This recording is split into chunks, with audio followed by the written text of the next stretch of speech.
Is Cloyster OU in Gen 3?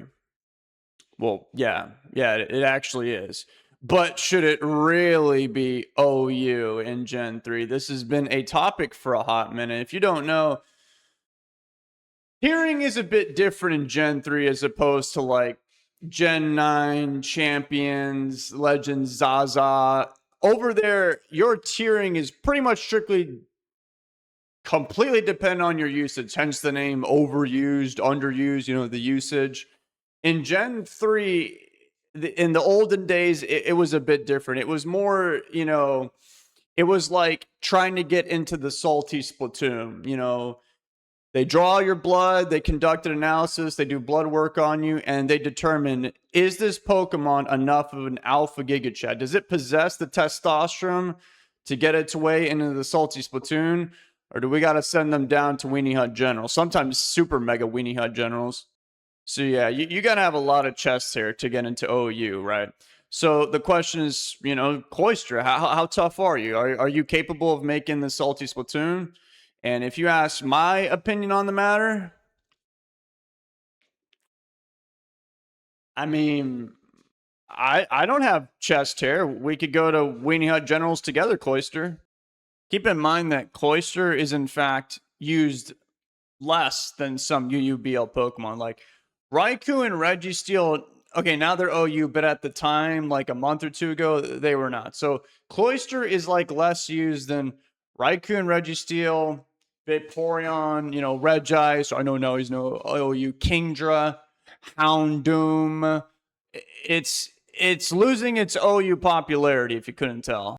Cloyster has a lot of things to deal with in the modern metagame, which a lot of people already agree with this sentiment. Like me trying to remember a game where I was like, oh my God, it's Cloyster. I better click forfeit now and move on with my life. That's like me trying to remember a dream that I had. It's not like trying to remember Nightmare. Nightmare is much more vivid. I can remember like every single instance that a trainer sent out Blissey against me. So what makes Cloyster OU to begin with? Well, one of its best, if not, this is its best trait, is Spikes. You got to think, Spikes, dude, this is way before like Terrain, Sticky Web, Stealth Rocks every single battle, Toxic Spikes. Right here in Gen 3, it's just Spikes. And there's very limited options to deal with the actual Spikes being Rapid Spin. There's only a few of them out there, which funny enough, Cloyster can do Spikes and Rapid Spin. Sounds cool too, right? Until you learn there's actually another Pokemon called Fortress that can do that. And Fortress in Gen 3, if you didn't know, there's like this concept called TSS. It stands for Toxic Sand Spikes. It's basically, against most of the format, the most effective way to passively make progress in terms of damage. Toxic Sand Spikes. Cloyster is weak to Toxic Sand and Spikes. Skarmory, who can set up Spikes, is not weak to Toxic Sand or Spikes. Fortress is not weak to Toxic or Sand. It's weak to Spikes, but he gets Rapid Spin too. And Explosion. Oh, Cloyster learns Explosion too. So does Cloyster. I just said Cloyster twice. I don't know what I just said. Cloyster learns Explosion. Fortress also learns Explosion. So they share three of the same exact moves, which make them as good as they are. I consider Fortress to be the number one dude that is running Cloyster out of a job right now. I think it's just the most similar Pokemon, as I described with the moveset. Another thing Fortress has over Cloyster that I believe is the typing. I think defensively, Bug Steel is a better profile than Water and Ice. You're only weak to Fire. Cloyster's not weak to Fire, but I mean, its special defense is so low that it might as well be weak to every single special attack in the game. By the way, Fortress also has more special defense and HP, right? It doesn't have as much defense, but it's still pretty high. It's base 140 as opposed to Cloyster's 180. The point is that the dude that can last longer, like in a vacuum in most situations, I'd say it's Fortress. Then you factor in all those other hazards. Oh God. It's rough for our boy Cloyster. Yeah, but Cloyster's got to have something over Fortress. Yeah. So what it has over Fortress is that it is a water type. So defensively speaking, it matches well up against other water types. That's what people say.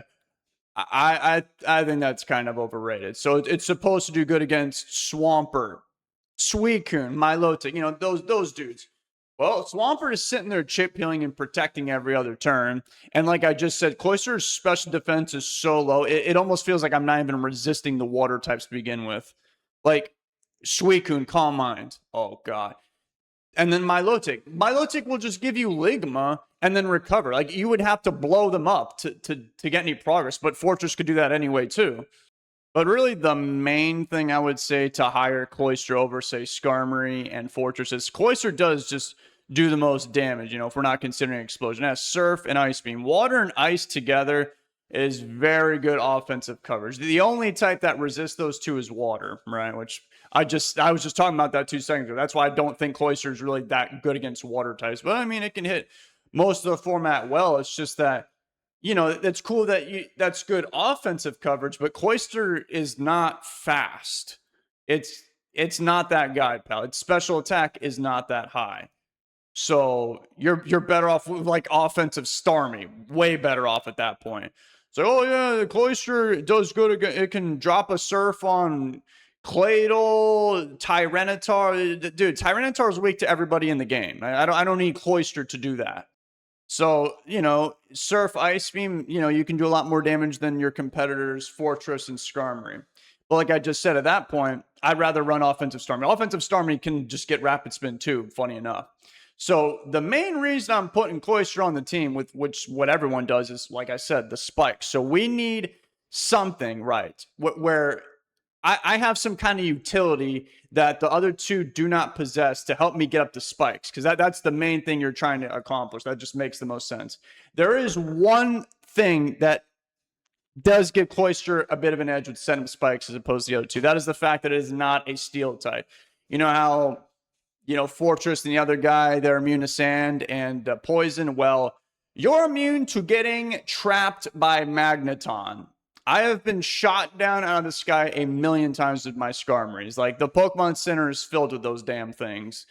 So that is, you don't get stuck. You actually can get dug trapped. That's not that big of a deal because Cloyster has a million defense. But yeah, escaping Magneton, that to me, as opposed to those two, is the best reason.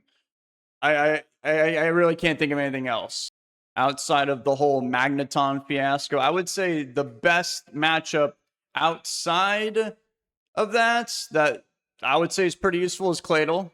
I kind of mentioned that briefly earlier. Claydol is pretty weak to water and ice. Whereas like Skarmory, like if it's a refreshed Claydol and you got Skarmory out there and you don't have Drill Peck just going for Toxic and Spikes, you get literally completely walled by Claydol. So that is a good thing about Cloyster. But then, oh my God, Starmie, one Thunderbolt, you're dead.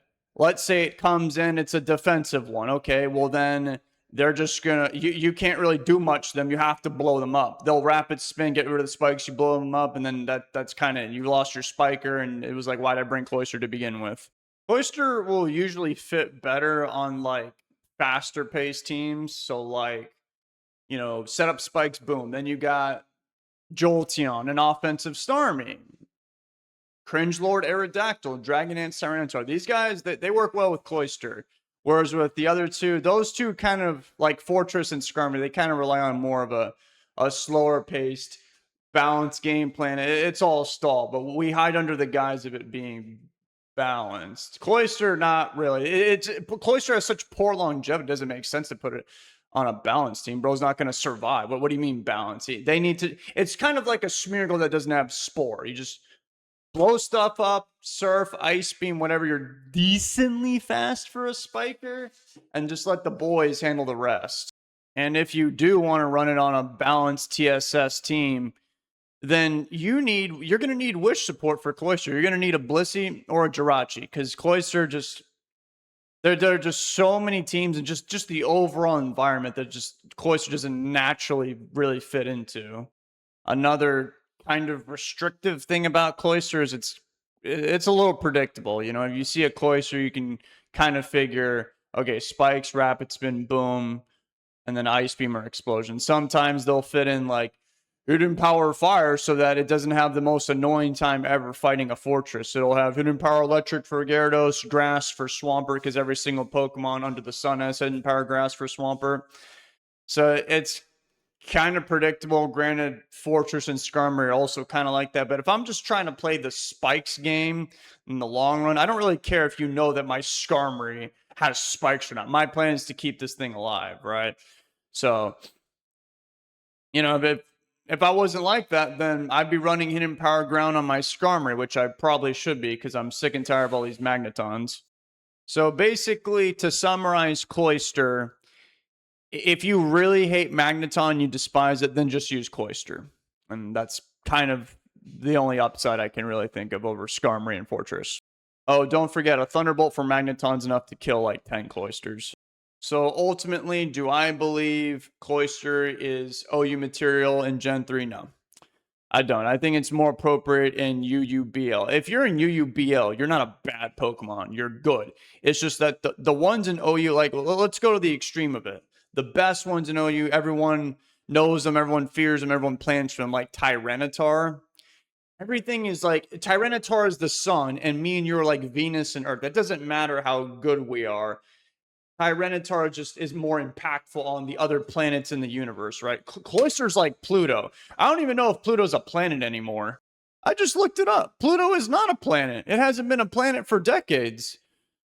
So Pluto used to be OU, not anymore. Just like Cloyster.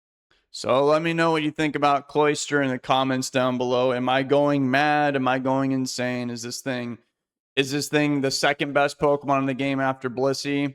Or should it drop to UUBL? Let me know. You can debate with other random humans on the internet. I'm going to go eat some fish. You guys have a good one. Take care.